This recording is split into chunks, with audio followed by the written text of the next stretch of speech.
Prabal,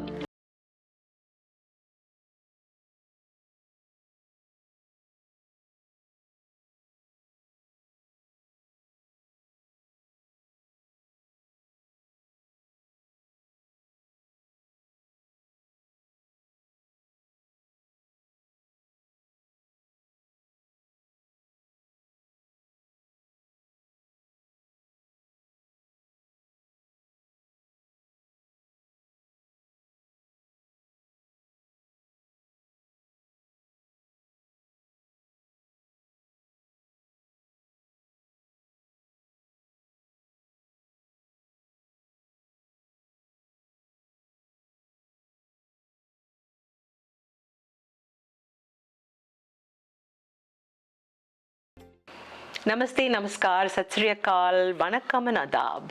This is your Meenamma on your favorite program, Meet Meenamma. With me on the hot seat today in the MADE in Vizag section is a very top favorite of mine. In fact, one of the few people I call darling. And indeed, he is a darling. Want to know more about this darling? A favorite of Vizag, a man who has given to Vizag much, much more than he has got from it, I'm sure. Meet Prabal Mohanty. Prabal Mohanty was born in Hirakud, Orissa, but came to Vizag when he was 4 years old. Born into a family of writers, he was encouraged in his early years to take up creative writing and drawing, and had a huge library of books at his house. His mother, Punya Prava Devi, my favorite, and his aunt, Bidyut Prava Devi, were both honored by the Sahitya Akademi for literature. His father, Prahlad Mohanty, wrote his first book of fiction at the beautiful age of 79. Prabal's passion for photography was kindled at the age of 15 when he was given his first camera. He straightaway started earning his pocket money from doing block making and newspaper and printing presses, which during those days entailed huge wooden cameras and dark rooms, where he had to process these films. The chemicals in this process didn't suit him, and his block making and photography came to a stop. Prabal then got into an apprenticeship in marine engineering at the age of 17 and joined the Merchant Navy as a marine fellow, a marine engineer. He went on to become a chief engineer at the age of 32 and sailed for 6 years in that capacity. During that time, computers had just entered the market and he started dabbling with them. He was convinced that MS Excel was used for drawing because of all the grids, and he started doing cross-sectional drawings of ship engine peripherals, which later became magical. Years later, he was encouraged to send it to Microsoft and was nominated for being a most valued profession by Microsoft India. Prabal saw a great deal of the world while sailing the global seas, which led him to think of either painting the place that he saw or shooting them through a lens. Most of his works were gifted to his colleagues on board, but it was the Manhattan skyline that inspired him to take a picture of the skyline of his hometown, Visakhapatnam, Mana Vizag. He shifted from sailing into successfully settling up a new maritime college in collaboration with BITS Pilani called the Tolani Maritime Institute in a very, very short frame of time.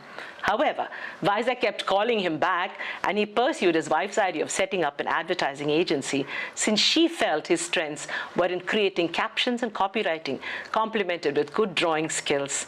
So was born Access Advertisement. In the process, Prabal taught himself the art of photography, mostly by trial and error. He loves to shoot panoramas of places, since they tell a story of the people, of how urbanization takes hold of a place, and how the skyline transforms them through industrialization. He has covered several cities in India and abroad.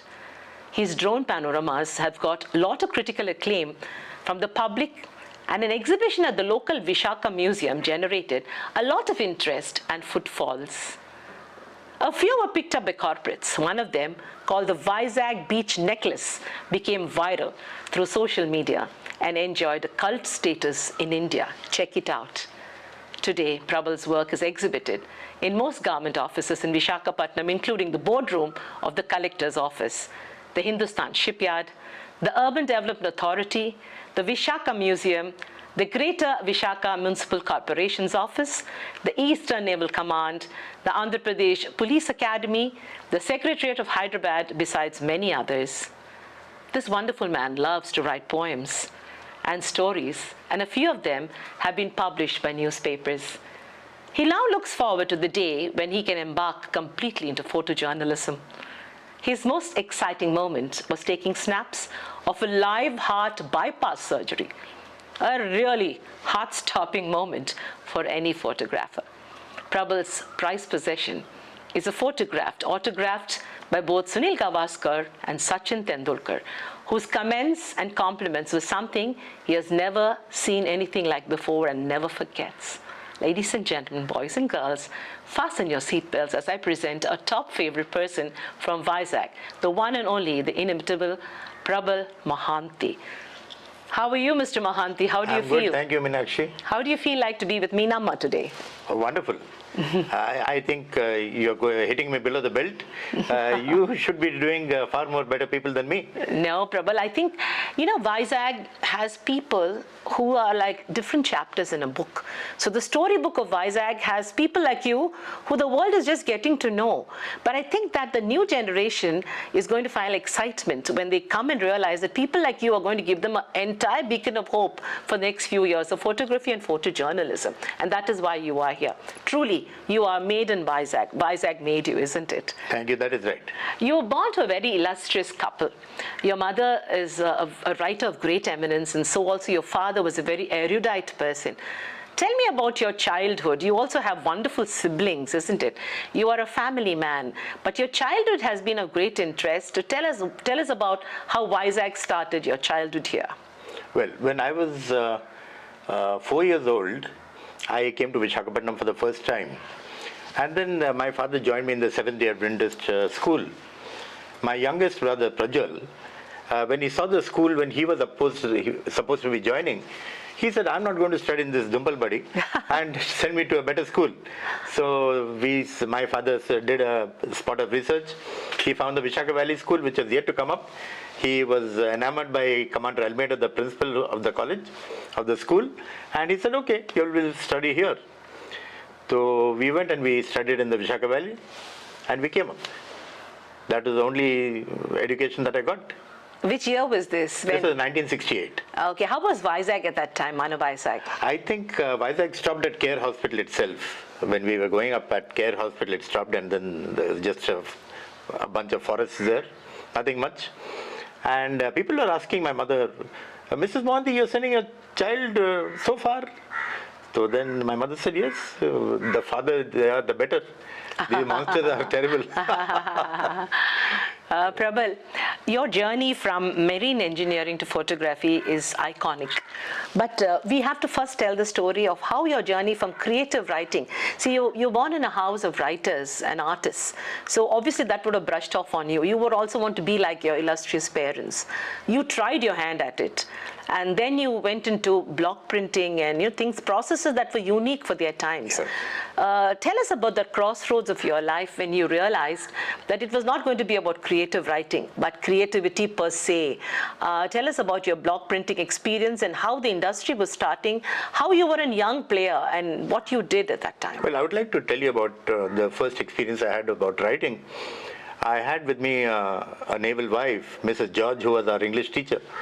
And she heard about the fact that I had bamboozled my juniors into making me a prefect. So one day she told me that you bribed the kids with marbles. I said, well, I didn't. But does it seem like that to you? And she said, yes. And she didn't talk to me for a long time after that. And then one day the English paper happened and she called me in along with other students and she started rattling off the names. And my name was not to be seen. Then when finally my name came up, she said, Prabal, I want you to come and spend some time with me. I went and I spent some time with her. And then she said, who taught you to write like this? I said, I don't know, it just came to me. I may have learned a little bit from my mother. So then she said, I've never given anyone more than 13 out of 20. This is the first time I'm giving someone 16 out of 20. Wonderful. You have a penchant for writing, don't give it up. So she started my foray into writing. So after that, I kept writing.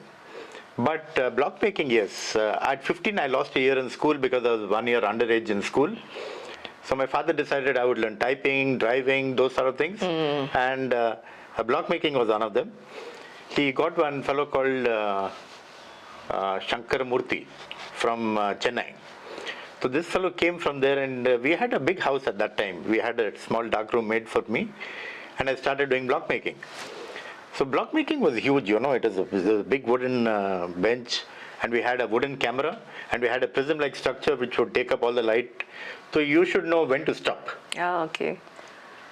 So then we had to put up, you know, suppose I would like to use your photograph for the newspaper, then I had to take a photograph of you. So hold it up against the light, take a snap, and then take it to the darkroom and develop it. Yes. So even the negative plate had to be done by me. That was on negative collodion. So we had to pour it out and then make sure it was without any glitches, and then use that plate in the camera. And after that, I had to wash it with silver nitrate, potassium sulfate or something, ferrous sulfate, and then finally with potassium ferrocyanide. So then my father got worried. He said, all these chemicals are not good for you. I didn't know about this. Others I would have not brought all these guys here. So he said, you better start. You better quit. So by then it had got into my blood, and I had been making blocks, and I had been earning pocket money. Yes. So you know how it is for you once you start earning pocket money. Yes. Which brings me to my favorite topic, making logos. Yes. So some girls from the St. Joseph, one day they came in the night and they said, can you make a logo for us? We are having a lot of brochures, and on that we have to write down anatomy, histology, physiology, these sort of things. Can you write those down in a different handwriting for each one? I said, okay, why not? So then they said, how much? I said, 1 rupee. So I did every day, and that time we didn't have access to computers or anything like that. So everything had to be hand-drawn. So I used a scale and a compass, and I did all these things. I earned a lot of money at that time. At least my parents felt I was earning a lot of money. And then that started my foray into making blocks. At the age of 16, I made the present DCI logo.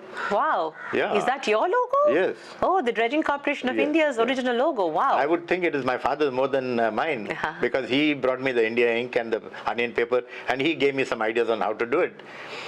Subsequently, after I started my agency, I did Sweet India logo and the GVMC logo, which are pertinent today. Yes. And those are looking pretty good.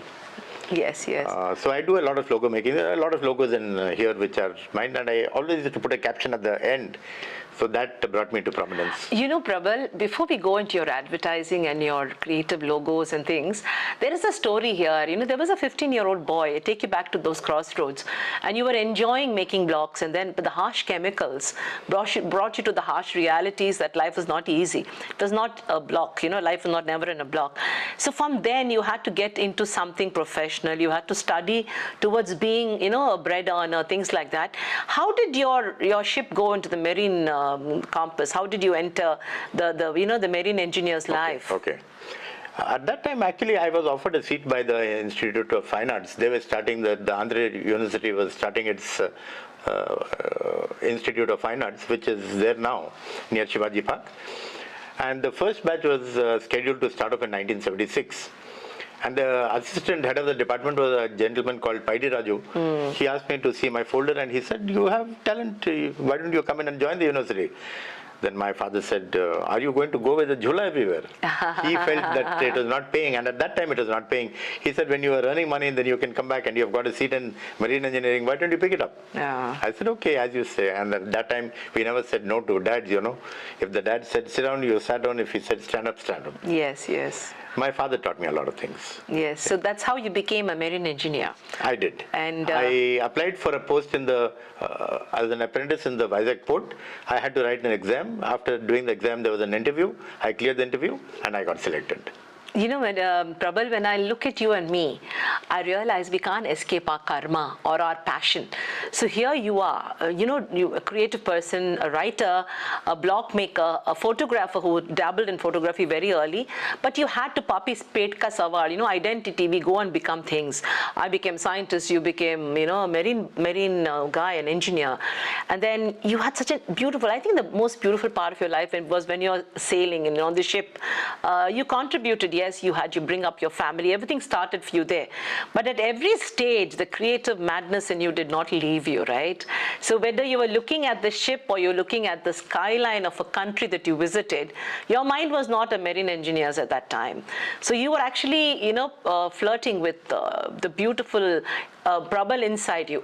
So tell us about the moments when, on the ship and the countries you visited took you to different places. Yes. And I understand that the skyline of Manhattan got you. Yes. It brought you back to who you really wanted to be, Yes, isn't yes, it? yes. So tell us about that. So when I started sailing at the age of 22 into a company called Garvare Shipping, and the ship went from the continent to South America and North America. And we were fortunate, the small ship that it was, just about 11,000 tons, but it could go at a speed of 25 knots. It had 4 turbochargers, it had 10 units. And I think we went to a lot of places around South America. I think I must have visited almost every port in South America. And in a place called Buenaventura, in a country called Colombia, I got attacked by pirates. Oh my God. Yes. Did they kidnap you? No. Imagine, my children, when I told them later that I got held up by pirates, they said, why did you hit him like this? Uppercut and all that. I said, no, I was shitting in my pants at that time. Imagine getting held up by pirates, and then I took them straight down to where the bearings were kept, and I showed them, and they said, okay, fine. So it was for about 2 hours, and I had the presence of mind to show them the bearings. And my chief engineer said, you did a good thing. I was a junior engineer at that time, far away from my motherland, and I thought I would come to a close end in a far-off country from my own. But I didn't, and I escaped. Yeah. So that was it. And then after that, I went into quite a few, going through the Tierra del Fuego from Chile to Argentina was a blessing. Wow. Because we had to go through a lot of islands and small archipelagos and cross over to the other side, and that was really exciting. Snow-capped mountains, albatrosses flying overhead. It was a dreamlike phenomenon. I used to sometimes take off my clothes and just stand there in my shorts and just let the cold get to me. Wow. And it was fantastic. But what was your mind telling you? What was the brain telling you? What was your finger telling you about a shutter lens that could have captured Yes. that moment? Yes, I could have. I think I must have captured some, and they have been taken off because I found I have nothing. So they must have been taken off. Once, since my father told me that you can paint when you're on the ship and don't get into the Institute of Fine Arts, so when I was on the ship, I used to paint every place we used to go to, and we went to a lot of places in Europe and South America. I used to go and paint, and once we had a German captain, and he didn't like the Indians. Let me tell you, he didn't like the Indians. So then I found out it was his birthday on the weekend, so I painted. We were in a place called Haifa. I painted from my porthole. I found the city of Haifa. I painted it. I gave it to all the officers on board, and they signed, and we gave it to him on his birthday. Wow. And he said, "This is really touching, and I've never had a feeling like this before." Wonderful. Yeah. And did you capture? You had a camera by then, your own personal camera, isn't it? Yes. So did you capture a lot of pictures of where you traveled? Was that the beginning of the photographer? Yes. You could say it was. I had not become a panoramic photographer at that time, but I used to capture a few places, yes. Yes. So tell us about how, after the sailing and so many years of working on the ship, one fine day you decided to hang up the boots, but they didn't let you go, is what I understand. Yes, it was actually, I called up my father, and in talking I told him that I've got a 60% raise in my basic. And he said, what are you going to do with all the money? It's only one life. And you wanted to do writing, you wanted to do painting, you wanted to do photography, you wanted to get into music, all these things. How are you going to do this? You come back. I said, but Dad, they're going to give me a big hike. That time, like I said, you don't say no to dads. That's true. If a dad said stand up, you stood up. So I said, okay. So he said, you come back. You just resign and come. So I resigned, and then my company wouldn't have it. They said, why didn't you come to Bombay and become a superintendent? And then I thought 2 hours going every day and 2 hours coming, it didn't strike good to me. I said no. Then they said, we are just getting into a partnership with BITS Pilani in Pune, and it's going to be a college called the Tolani Maritime Institute. Would you like to be a part of it? I said, in what capacity? They said, as a project manager, you're starting right from the beginning. I said, okay, and what is my brief? Yeah. He said, you have to get 120 students inside the college. For the first, we are just thinking of starting it within 2-3 months. I said, okay. So then I went there to Pune and I started the college. It was just about nothing. And there's one thing which strikes me, which I remember vividly. After we started that college, this is of course going around the point, though my subject of marine engineering came in the third year, suddenly in the first year, one of my seniors, he called me and he said, I think there's a lecturer who is absent. Can you take over the class? I said, but my subjects, I have not read anything, So going suddenly and talking, he said, go and talk something. So I went over to the class and I told them all the mistakes I'd done on board the ships. And so what not to do? No, right. And at the end of it all, they said, this is the best class that we ever had. And then I thought that this is a much wiser way of taking a class, rather than being pompous and telling them that I've done this and I've done that. This is a much better way of doing it. So that taught me a lesson. Prabal, there are a lot of your students who will watch this interview.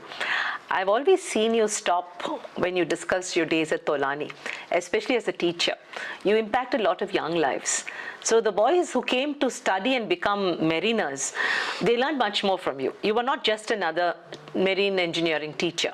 You taught them life. There are moments when they have thanked you and you go back to those moments and you treasure those moments. Tell us about how it is to be a teacher of life. You see, when you go into a classroom, there's no expectation. You have to know that you have to just impact. And a person like you who comes with so much of creativity, give us those magical moments in the classroom. Right. So when I wanted to leave and come back to Visakhapatnam, they wanted to come and say goodbye to me at the time of 10 o'clock. And that was the time when they used to go to sleep. The warden told them that sir doesn't want to be disturbed and he's going away today, so you better say bye to me itself. I said, no, we would like to say goodbye to him. And he said, no, sir has said not to meet him. But they stayed up, and in the night, 2 o'clock, when I came down from the building, I found these 120 boys and girls in all their full blues, and some of them touched my feet, and some of them wrote letters to me. I think about 50 to 60 letters I must have had. I have not brought them with me today, but they are in a file which I keep by my bedside, and whenever I'm down, I read them, and it sustains me and it gives me a lot of strength. But those were very touching letters because they were written by children who are 17 years old and maybe less. So that was a very striking and very touching moment for me. And from being a mariner to a teacher, then coming back home. Tell us about your family. I know your wife Rita is a wonderful person. The lovely little girls you made. You made a lovely nest, Prabal, of very creative and very loving human beings. So when Rita wanted you to come back home and start something here and be back in the nest, how did that crossroad work for you? Because you've been jumping different roles, from a block maker to a marine engineer to a teacher, and then suddenly the call comes that come back home, my dear mate. How was that moment for you? You are asking me very tough questions. Well, I was a ladies' man, 3 ladies at home, my wife and 2 daughters. Well, we tried to put a creative spark in them by teaching them Odissi and giving them lessons in Hindustani. Later on in life, I didn't want them to get into a job per se. I thought they should also get into a creative career where I was enjoying myself. But my wife felt otherwise, and she said, let them stand on their own feet and then let them do their MBAs. So my elder daughter Purbi did her MBA in XLR Jamshedpur, and my younger one Preeta did her MBA from XIMB Bhubaneswar. And both were good MBAs to do. And today both of them are well settled, and both of them are in Bombay. My wife, I would say, she has borne a lot. I can't say more than that. it's time to be truthful and tell the girl you love how much you love her, because I know that she's always the silent partner, and I believe she used to be a good artist or still is a good artist. And your language, when you started Access advertising, you were ahead of your times. Here was this very, very wonderful, witty human being who opened a small office, and I remember coming to you in my early days at Razzmatazz, and we came not for our work. We came to meet this maverick, this gentleman who would make you laugh and cry at the same time. And very often, I would often see the silent partner of yours. She would do the, back-end work for you. And then this husband and wife partnership. Tell us about how you started Access advertising. Because, many of us owe our logos and our existence in the corporate world and our branding to you, Prabal. And you are a person who would play with your words rather than the figures.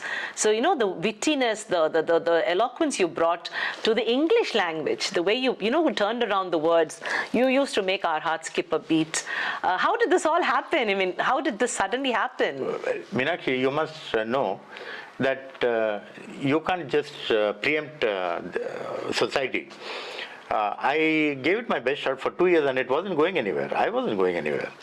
I used to show people my designs and tell them that I can do this and I can do that. And people used to often say, I've already got my ad agency and these designs are not up to the mark. They're not what I had in mind. So finally Taj, I got a call from Taj and Mrs. Yolanda D'Souza.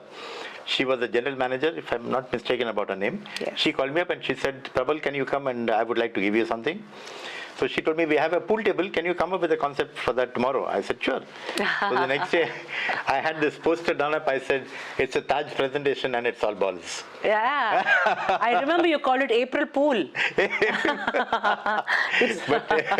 But she said, no, I can't have this thing in my posters, in my auditorium and all that.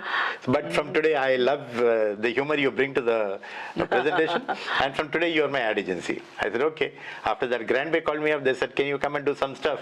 So I asked Taj and they said, well, we are not giving you much business. I don't see why you can't do for another hotel, even if it's an adversary to us. No problem. Go ahead. So after some time, I started doing for all the other hotels. Then the hotel started telling me, can you do some food photography for us? Yeah. We are going to have some food festivals. I said, okay. So we did some food photography as well. And one day I had taken my children to one of these food festivals. And my daughter Preeta, I think I had taken her to the Taj, and she picked up a fork and a spoon and she kept drumming on the on the plate, and I thought the plate is going to break. And the F&B manager came and said, are you sure your daughter's okay? I said, okay, no problem. And we ended up that way. But after that, my wife never came with me for any festival. That was the end. Yeah. Tell us about, so Access advertising still exists? It's on its way out. My wife, the ladies are always right. So my wife said, you're past 60, it's time you retire, call it a day. So I said, okay, I will close. So I closed up and I came home, and then the next day I said, at 10 o'clock I said, where's my tea? So she brought me a cup of tea. Then I said, at 10:30 I said, I'm feeling hungry, can you rustle up something else? So she did some mixture, moody mixture, Odias are very famous for eating moody and mixture. So she rustled up that for me. Then at 11 o'clock I said, how about some samosas? She said, look, where's my she time? I don't have any she time. Is this going to be everyday occurrence? I said, I don't know, it's just today. But it became an everyday occurrence. Then she told me, why don't you go back to your office? It's owned by you. Why don't you go back? I said, okay, why not? So I went back to the office. And that was it. Prabal, what in your opinion is a good photograph? Is it one that captures the essence of what you see? Or is it the story that your subject is trying to show you? Or is it a spiritual connect between what you're seeing and what you want to believe? Well, it is what makes you think, even after you've lost sight of the photograph. That's a good photograph. It makes you think, and then you think, hey, there was something about this photograph which struck me. What is it? So that is something which is very important. That you should think about how that photograph was made, why it was made, and for whom it was made. So there's a story with every picture that you take. Yes, there should be a story. Okay, and when you look at the skyline, the story is about how urbanization, industrialization has affected a civilization. Yes. How do you feel when you look at the skyline of Vizag from 1960s to now? There is a sea change. Absolutely. How do you see that growth, the granite growth of Vizag, when you look at it from far away through your drone? Yeah, see, even without my drone, even through my DSLR, when I look at it, I've been taking Visakhapatnam from Kailasgiri from a long time. And then earlier on, you'll see the Lawson's Bay area, and there was a lot of green patches there. And slowly those patches started dying out. And now it's all a concrete structure which has come up there. So you feel rather strongly for these things. And you wonder how these things have come about. It's just greed, nothing else. But drone technology has changed the face of photography. Absolutely. And I think you've been a real pioneer in bringing drone technology to an excellent place in Visakhapatnam. Every city has its own story. But when you talk about drones or you talk about photography and drone photography married to each other, I think Prabal Mohanty is a champion who talks about how a view from, a bird's eye view can actually make you see through the depths and, latitude and longitude of a city. But I understand that you also were part of a heart surgery. Prabal, you were clicking away at an open heart surgery. Tell us about that experience. Yeah, now my office was on the Volta main road, and adjoining to my office was a 7L hospital. So there was a surgeon there called Shirish Borkar who was doing heart surgeries. And he used to come to my office and sit down at times, and he used to tell, if you don't mind, mine is a tough job and I would like to just release myself, and your office is a place where I can do that. So I'm from Goa. So I said, are Borkars from Goa or from Maharashtra? He said, no, I'm a Goan. I said, okay, come. So he used to come and sit down. And one day he told me, are you okay? I'm doing a heart surgery and I would like someone to, just document it. Just document it. I said, yeah, why not? He said, you won't have a fall or something, you won't black out? I said, no, I was studying to be a doctor. So he said, okay, then tomorrow I'm doing, and why don't you come? So I went over the next day, and then I had to change into these overalls, green overalls which he had, and then stand up on a desk and then take. So I took some, and when the heart was opened up, and I was there with my camera, I took it. And I thought, my God, what these surgeons really do a lot of things. Yes, so you're also part of that Yes. heart-rending exercise. Yes. Yes, and it is lovely, you've seen it all. You've seen yourself behind the lens. I see you when there is something happening, a wedding also, friend's wedding. I always see Prabal hanging around with the camera, picking up the candid moments, Right. It's lovely because, you have the freedom to express yourself. Yes. Even for my daughter's wedding, when I was taking photographs, I was taking even when my daughter was going around doing her 7 rounds around the fire, and the pujari told me, have you come here to do Kanyadan or have you come here to do photogyan? I said, is it okay if I do? He said, do it out of my sight, I'm not looking. So he said, okay. But I got a few good shots. I didn't want to miss out my daughter getting married. You can never kill the photographer out of that moment, isn't it? Yes. What is your advice to younger people, especially people who are not photography trained like you on a trial and error? There are so many young boys and girls who want to get into photography. Yes. What is it, and what are the things that you would like to advise them when they start? I think the first thing is your powers of observation must be spot on. The moment you see, I specialize in candid moments. I don't like people, to pose for anything. But this is only my personal observation, that I like to take up candid moments. So I tell people, I got an offer from someone in Hyderabad to come and take her daughter's wedding. And it was a classmate of mine. And she said, Prabal, can you come and take, my daughter was very impressed on seeing your daughter's wedding photographs. I said, but I had a standby photographer, a person called Sandeep from my photography club, who came and took all those photographs, and I did just these candid moments which I like to take. I can come and do that, but I can't take, you should have a local photographer who can do the flavors of local flavor. So you should ask me to take all those. I can't take them the right way. So she said, okay. So she had a local photographer. But then that is good. You can come and take candid moments, but you can't take the main thing. During your shoots, you come across different cultures, whether it's India or outside the country. You have so many cultures in front of you. The person is the same, Prabal is the same, the shutter is the same, but the story in front of you is totally different. How does Prabal's mind adapt to what is in front of him when he goes to other countries or other cultures? Yes. I have had two incidents like this now that you mention it. I had two incidents, and one was we were shooting in Malaysia in the Petronas Towers, and I had Ram Prasad and Ram Mohan. You know, these two are also people from the advertising industry. Yes. So then they had come with me at night 10:30, and we were trying to take up the Petronas Towers. And there were these three wonderful, beautiful girls, who were also standing there and taking a look. Then one of the girls came to me and said, "How can you take these towers when we are there?" I said, "I can come and take some of you standing in front of the towers." Said, "Can you please?" I said, "Yes." So I took some, and then she saw it, and she said, "Can you send them to me?" And till today we remain good friends. Yes. Oh, wonderful. Yes. My wife shouldn't see the photograph which I'm sure she sends to me. Beautiful. Tell me about who are your favorite, connoisseurs or clients or friends who have actually reposed their confidence and picked up pictures from you for the right reasons. Are there some people you would like to thank at this time from Vizag or anywhere outside? Yes, I would like to thank the previous Director General of Police, Mr. Sambasiva Rao. He has been very helpful to me. Then Mr. Ravi Prakash, who was earlier the Vice Chairman of GCC, the Girijan Corporation. He has subsequently moved to Port Blair, and he's taken up a position as an IS officer there. And when he heard I was coming to Port Blair, he told me, "You come and stay with me." Of course, it turned out his wife was not well, and then she had to spend some time, so I backed off and I stayed alone. But then he called me about 3 days after that, and he said, "You come, and I would like to come with you, but I can't because of my duties, but you can come and go around." So he helped me a great deal. So I'm very much grateful to him. Then I am very grateful to Mr. Krishna Babu, who was earlier the chairman of Vizag Port. Vizag, wonderful person. Yes. A lot of people have helped me in my journey, I must say. And I saw Mr. Prabhu Kishore has a beautiful picture of yours at the Novotel and in his office at the Barun Motors. Yes. Yeah. He saw that the Vizag necklace, and he said, "Prabal, you have made this Novotel, the center of your of your picture. Can I have a photograph?" So I said, "Okay."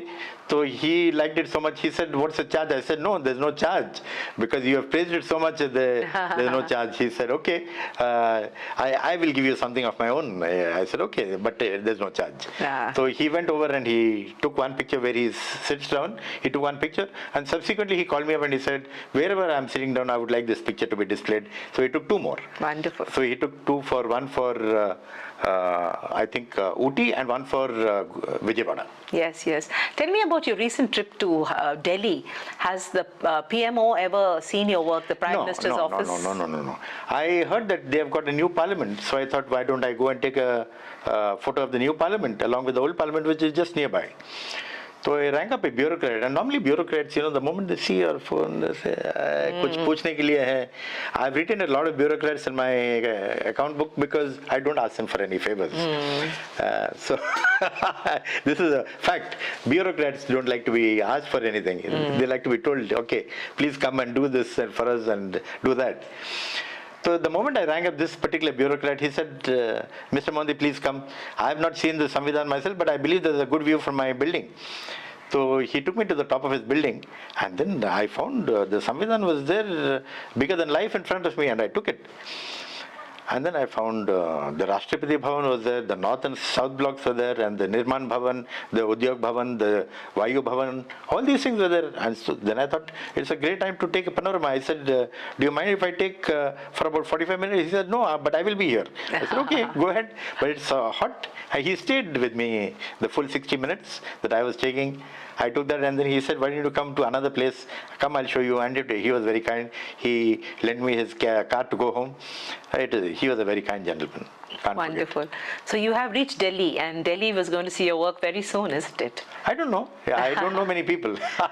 You know a lot of people, but I don't know many people. Prabal, life sometime, the twilight years, gives us a beautiful feeling about who we are. So you and I might think that we have retired from real life, but I feel that our real life has retired and our real life has started. What is the road ahead for Prabal Mohanty? Well, it's finding a sense of fulfillment. You can be happy, you can be monetarily happy and do all that, but finally, before you go down under, you should be fulfilled. And this is a very important thing which I'm saying, that fulfillment should find a place for you in their life. Or rather, you should find a source of fulfillment in your way of life. And if you're not fulfilled, you have lost the plot. such a pleasure to have you with me, Prabal. How did you feel today being with Meenamma? Or what would you tell people about Meenamma and how you feel today in the hot seat? I'm flabbergasted. I never expected I would earn a place here because so many luminaries have been here before me. And Meenakshi, you are the talk of the town. Everyone talks about you. So it's a great pleasure for me to be on the show. I would like to thank everyone here, the artists, and behind the mic, there are so many people who are. The blue tick. Yes. Ujjwal and his team, yes. Yes, Ujjwal and his team. Yes. Thank you so much for helping me out. Appreciate it. Meenakshi, thank you so much for allowing me to be here. And I feel it's a great deal of happiness in coming to your show. Thank you so much, Prabal. So here is a person, a little bit of the jigger of Vizag. Vizag has very few people like Prabal Mohanty. A man who has dabbled in many things. He's a maverick who has juggled many caps. He started with thinking he is going to be a writer like his parents, and realized that he has the shutterbug caught him. And he would be a photographer, block maker. And then a small instance of not being able to do a block making correctly made him into a marine engineer. So after going through the 7 seas and coming back with experiences of life, he anchored his ship and started teaching in a maritime institute, won the hearts of every student, and took with him the best wishes and goodwill of an entire enterprise of marine engineering. But he didn't stop there. He went on to discover himself behind his lens. Today, if Prabal is a household name in Vizag, and if Prabal has made us globally proud, it is because of his panoramic views, the way he views the city and his subjects and gives us the whole picture in one little block. I don't think the block maker ever died. Did you think so? It was such a pleasure.